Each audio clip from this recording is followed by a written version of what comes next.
नमस्कार बच्चों, मैं सुरुचि सामरिया आपका ई कक्षा में स्वागत करती हूँ। आज आप मेरे साथ कक्षा 4 का हिंदी विषय पढ़ रहे हैं।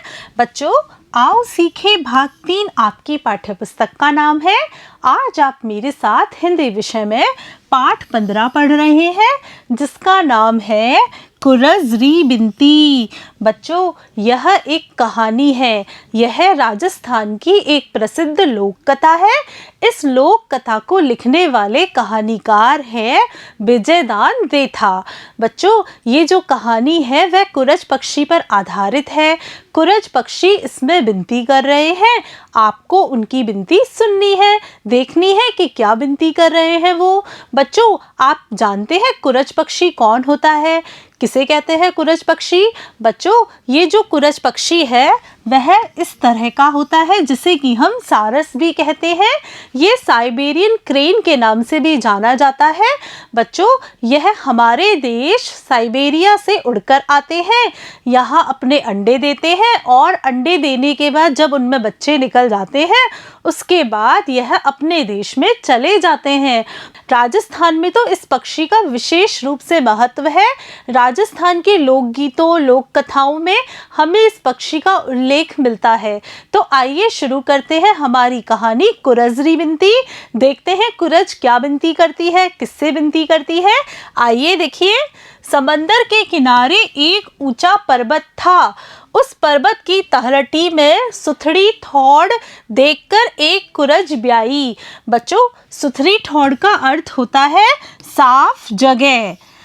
बच्चों यहाँ पर कहा जा रहा है कि समंदर के किनारे एक बड़ा ऊंचा सा पर्वत था।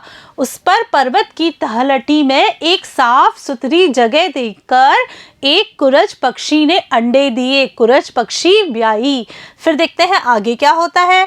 17 अंडे लाई। बच्चों कुरज पक्षी ने कितने अंडे दिए? 17 अंडे दिए।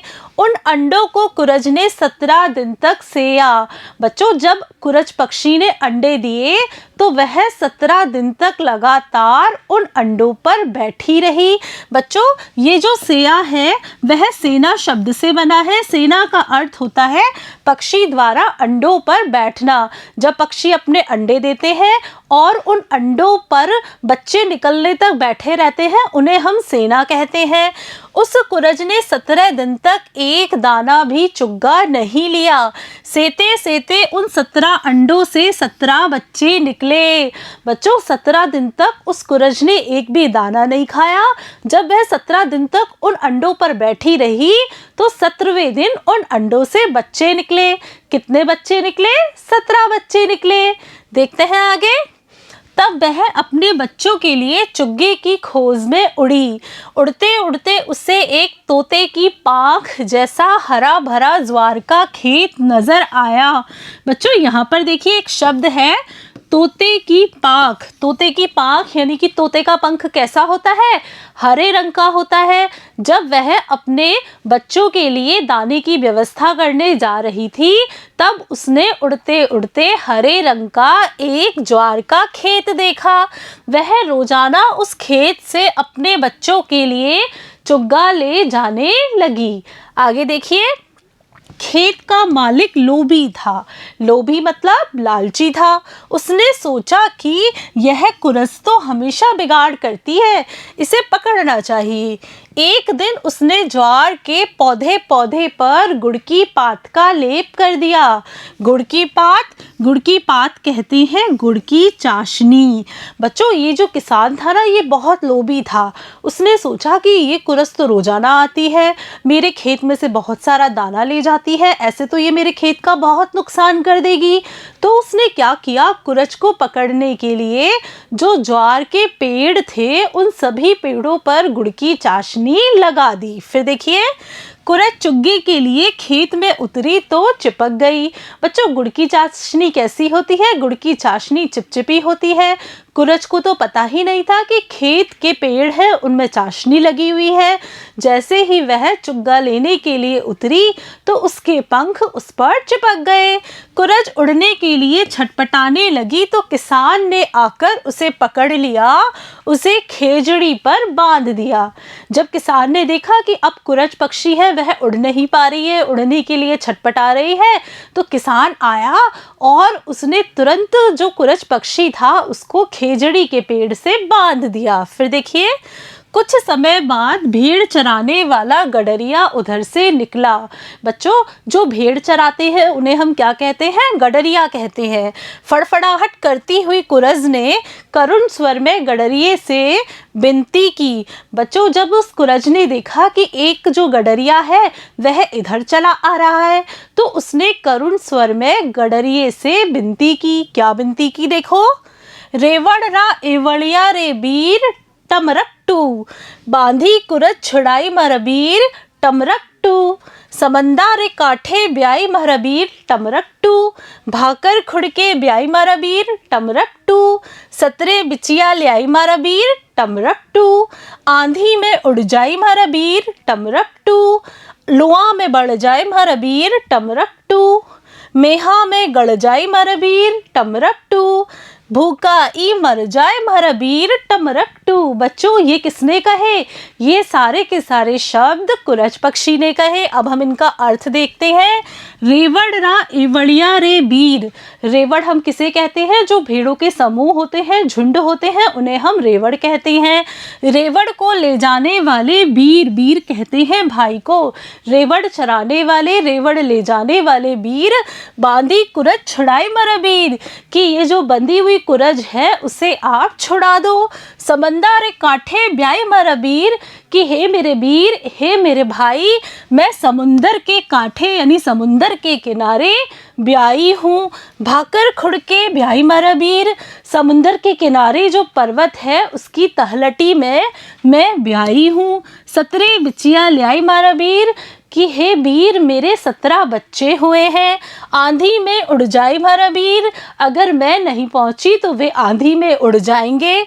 लुआ में बढ़ जाए मरबीर, कि हे मेरे बीर, वो लू में जल जाएंगे। मेहा में गड़ जाए मरबीर, जब बारिश आएगी, मेह आएगा तो वो उसमें गल जाएंगे।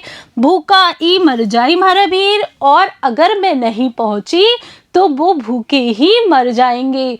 बच्चों, ये करुण विनती कौन कर रही है? ये करुण विनती कुरज पक्षी कर रही है। फिर देखिए आगे। कुरज की विनती सुनकर गडरिये को दया आ गई। उसने खेत के मालिक से कहा, छांटकर अच्छी सी एक भीड़ ले ले और इस निरीह कुरज को छोड़ दे। निरीह यानी बेचारी। जब कुरज ने विनती की तो जो गडरिया था उसको बहुत दया आई। उसने खेत के मालिक से कहा कि भाई तुम एक अच्छी सी भीड़ ले लो, लेकिन इस कुरज पक्षी को छोड़ दो। देखते हैं क्या किसान छोड़ देता है। खेत का मालिक लोभी था। उसने कहा, सारा का सारा रेवड़ दे तो छोड़ो। गडरिये ने कहा, मैं तो नौकर हूँ, लेनी हो तो एक भेड़ ले लो, इससे अधिक देना मेरे हाथ की बात नहीं। बच्चों, वो जो गडरिया था उसने कहा, अगर तुम्हें लेनी है तो तुम एक भेड़ ले लो, मैं तो नौकर हूँ, आपको एक भेड़ ही दे सकता हूँ, इससे ज़्यादा नहीं दे सकता। फिर देखिए आगे। उसने काफ़ी निहौरे किए, यानी उसने काफ़ी मनुहार की, लेकिन खेत का मालिक नहीं माना। फिर देखिए आगे। कुछ देर बाद गायों का एक बड़ा झुंड आया। कुरज ने वैसे ही करुण स्वर में विनती की। बच्चों, अब कौन आया? अब गायों को लेकर एक ग्वाला आया, और जो कुरज पक्षी था उसने वापस करुण स्वर में विनती की। क्या विनती की? देखो, गाया रा ग्वालिया रे बीर टमरकटू, बांधी कुरज छुड़ाई महरबीर टमरकटू, समंदा रे काठे ब्याई महरबीर टमरकटू, कि हे गायों को चराने वाले मेरे भाई, तो इस बंधी हुई कुरज को छुड़ा दे, मैं समुंदर के किनारे ब्याई हूँ। फिर देखिए आगे। कुरज की विनती सुनकर ग्वाले को दया आ गई। उसने खेत के मालिक से कहा। क्या कहा? छांटकर एक अच्छी सी गाय ले ले और इस कुरज को छोड़ दे। पर खेत का मालिक अत्यंत लोभी था। बच्चों, उसने भी खेत के मालिक से कहा कि भाई इस गायों के झुंड में से कोई एक गाय ले ले, पर इस कुरज को छोड़ दे। खेत का जो मालिक था वह बहुत ज़्यादा लोभी था। देखते हैं उसने क्या किया। उसने कहा, सारी की सारी गाय दे तो छोड़ू। ग्वाले ने कहा, मैं तो नौकर हूँ, इससे अधिक देना मेरे हाथ की बात नहीं, लेनी हो तो एक बढ़िया गाय ले ले। काफ़ी समय तक निहौरे किए, तब भी वह नहीं माना। बच्चों, वो जो गाय लेकर जा रहा था ना ग्वाला, उसने काफ़ी समय तक उस खेत के मालिक की मनुहार की, उससे प्रार्थना की, लेकिन खेत का मालिक बिल्कुल नहीं माना, क्योंकि खेत का मालिक बहुत अधिक लालची था। फिर देखिए, फिर कुछ देर बाद भैंसों का झुंड आया। कुरज ने करुण स्वर में विनती की। बच्चों, कुछ समय के बाद भैंसों का एक झुंड आया। उस झुंड को जो चरा रहा था ग्वाला, उससे कुरज ने वापस विनती की। क्या विनती की? भैंसों रे ग्वालिया रे बीर टमरक टू, बांधी कुरज छुड़ाई मारा बीर टमरक टू, समंदा रे काठे ब्याई मारा बीर टमरक टू। कुरज बोली, क्या बोली? देखो, भैंसों को चराने वाले ग्वाले भाई, इस बंधी हुई कुरज को छुड़ा दे, मैं समुंदर के किनारे ब्याई हूँ। फिर देखो आगे, कुरज की विनती सुनकर भैंसों के ग्वाले के हृदय में दया उमड़ पड़ी। उसने खेत के मालिक से कहा, छाटकर बढ़िया सी एक भैंस ले ले और इस बंधी कुरज को छोड़ दे। बच्चों, कुरज की बात सुनकर जो भैंसों को चरा रहा था, उस ग्वाले को भी दया आई। उस ग्वाले ने भी कहा कि भाई खेत के मालिक, तू इन भैंसों में से जो भी तुझे भैंस अच्छी लगे वह तू ले ले, लेकिन इस कुरज पक्षी को छोड़ दे। बच्चों, क्या लगता है आपको कि भैंस लेकर ये जो खेत का मालिक है वह कुरज को छोड़ देगा? आइए देखते हैं। पर खेत का मालिक बड़ा लालची था। उसने कहा, सारी की सारी भैंस दे तो इसे छोड़ूं। तब ग्वाले ने कहा, मैं तो एक मामूली नौकर हूँ, इससे अधिक देना मेरे हाथ की बात नहीं। लेनी है तो एक उम्दा भैंस ले ले। उम्दा यानी कि अच्छी भैंस ले ले। फिर देखो बच्चों, क्या होता है? बहुत देर तक निहौरे किए, पर वह नहीं माना सो नहीं माना। बच्चों, खेत का जो मालिक था वह बहुत लालची था। उसे भेड़ मिल रही थी, उसने भेड़ नहीं ली। उसे गाय मिल रही थी, उसने गाय नहीं ली। उसे भैंस मिल रही थी, उसने भैंस भी नहीं ली। फिर देखते हैं आगे क्या होता है। कुछ समय बाद ऊंटों का झुंड उधर से गुजरा। बच्चों, आप लोगों को क्या लगता है, क्या वह एक ऊंट लेकर मान जाएगा? आगे बढ़ते हैं। देखिए, कुरज ने हृदय चीर देने वाले स्वर में विनती की, यानी कि बहुत करुण स्वर में कुरज ने विनती की। क्या विनती की? देखो, सांड्या रे वाड़िया रे बीर टमरक टू, बांधी कुरज छुड़ाई मारा बीर टमरक टू, समंदा रे काठे ब्याई मारा बीर टमरक टू।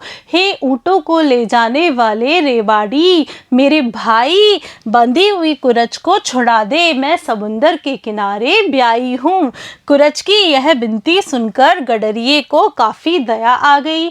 जो ऊँट चरा रहा था उस व्यक्ति को बहुत अधिक दया आई। देखो उसने क्या कहा? उसने खेत के मालिक से कहा, छाटकर एक अच्छा सा ऊँट ले ले और इस बंधी कुरज को छोड़ दे। पर खेत का मालिक बहुत लोभी था। उसने कहा, सारा का सारा झुंड दे तो छोड़ूं। फिर देखते हैं आगे क्या होता है। तब गडरिये ने कहा, मैं तो एक मामूली नौकर हूँ, इससे अधिक देना मेरे हाथ की बात नहीं। लेना है तो एक बढ़िया ऊँट ले ले। बहुत निहौरे किए, तब भी मैं नहीं माना सो नहीं माना। बच्चों, जो ऊँट को लेकर जा रहा था उस व्यक्ति ने भी काफ़ी देर तक निहौरे किए, काफ़ी देर तक मनुहार की, लेकिन जो खेत का मालिक था बहुत अधिक लोभी था, वह नहीं माना तो नहीं माना। फिर देखिए आगे क्या होता है। कुछ देर बाद सामने के बिल से एक उंदरा निकला। बच्चों, आप जानते हैं उंदरा किसे कहते हैं? उंदरा चूहे को कहते हैं। विवश कुरज ने छटपटाते हुए उससे भी करुण स्वर में विनती की। विवश यानी कि जो मजबूर होता है उसे हम विवश कहते हैं। अब तो वो कुरज बहुत अधिक मजबूर हो गई थी, किसी के भी कहने से वह जो खेत का मालिक था उसे छोड़ ही नहीं रहा था। तो उसने मजबूर होकर जो चूहा था उस चूहे से भी करुण स्वर में विनती की। क्या विनती की? देखो, पयाण देशरा राजा रे बीर टमरक टमरकटू, बांधी कुरज छुड़ाई मरबीर टमरकटू, समंदर काठे ब्याई मरबीर टमरकटू, भाकर खुड़के ब्याई मरबीर टमरकटू, 17 बिछिया लाई मरबीर टमरकटू, आंधी में उड़ जाई मरबीर टमरकटू, लुआ में बढ़ जाए मरबीर टमरकटू, मेहा में गड़ जाए मरबीर टमरकटू, भूखा ई मर जाए मरबीर टमरकटू। कुरज ने क्या कहा? कुरज ने कहा, पाताल देश के राजा मेरे भाई, इस बंधी हुई कुरज को छुड़ा ले। मैं समुंदर के किनारे ब्याई हूँ। समुंदर के किनारे पहाड़ पर एक छोटी सी तलहटी में मैं ब्याही हूँ। 17 बच्चे लाई हूँ। अगर मैं घर नहीं पहुँची तो मेरे बच्चे आंधी में उड़ जाएंगे, लू चलेगी तो लू में जल जाएंगे, मेघ आएगा, बारिश आएगी तो बारिश में गल जाएंगे, और अगर मैं नहीं पहुँची तो वो बच्चे भूखे मर जाएंगे। फिर देखिए आगे, कुरज की यह विनती सुनकर ऊंदरे का हृदय फट सा गया, यानी ऊंदरा बहुत दुखी हुआ। उसकी आंखों में आंसू छलछला आए।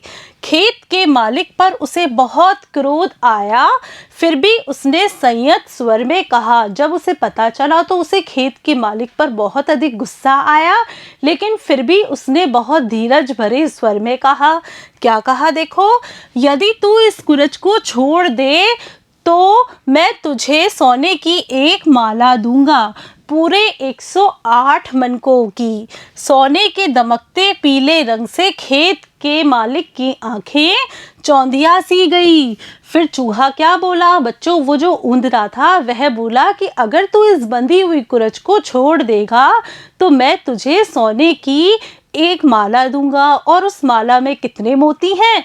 108 मोती हैं। जब खेत के मालिक ने यह बात सुनी तो उसका मन लालच से भर गया। फिर देखो, बोला, मैंने किसी की बात नहीं मानी, अड़ा रहा, पर तेरा कहना तो मानना ही पड़ेगा। किंतु केवल सोने की माला से काम नहीं सरने वाला, लेकिन सिर्फ सोने की माला से ही काम नहीं चलेगा। फिर देखो किससे चलेगा? सोने का एक बाजोटा व सोने का एक बजनी मुकुट भी दे। बच्चों, बाजोटा किसे कहते हैं? बाजोटा जो एक चौकी होती है, छोटा पट्टा होता है, उसे हम बाजोटा कहते हैं। तो इस कुरज को छोड़ दूं, इसने मेरे खेत का कितना बिगाड़ा किया है तुम इसका अंदाज नहीं लगा सकते। इसने मेरे खेत में कितना अधिक नुकसान किया है इसका अंदाजा तुम्हें नहीं है। फिर देखिए आगे, ऊंदरे ने कहा, तू कहे तो ये तीनों चीजें मुझे देने में कोई एतराज नहीं, मेरे कुछ भी घाटा नहीं पड़ेगा, पर कुरज को पहले छोड़, मुझे तेरा विश्वास नहीं। खेत के मालिक ने ज्यादा हट किया तो ऊंदरे ने बिल के पास वे तीनों चीजें लाकर रख दी। बच्चों, जब भी खेत का मालिक नहीं माना तो फिर ऊंदरे ने क्या किया? जो वो तीनों चीज थी, माला, बाजोटा और मुकुट, तीनों चीज ही अपने बिल के पास लाकर रख दी। फिर देखो आगे क्या होता है। खेत का मालिक खुशी में बावड़ा सा हो गया, यानी पागल सा हो गया। उसे तो इतनी सारी चीजें मिल रही थी तो वह तो खुशी के मारे ही पागल हो गया। उसने उसी पल कुरज को छोड़ दिया। कुरज तो छूटते ही ऊपर आकाश में उड़ गई। फिर देखो आगे क्या होता है। खेत का मालिक सोने की तीनों चीजों को लेने के लिए उधर लपका ही था कि होशियार ऊंदरा उन तीनों चीजों को लेकर बिल में घुस गया। बच्चों, ऊंदरा बहुत होशियार था। कुरज जैसे ही उड़ी वैसे ही उन जो तीनों चीज़ों को ऊंदरे अपने बिल के बाहर लाया था उन्हें वह लेकर वापस अपने बिल में घुस गया।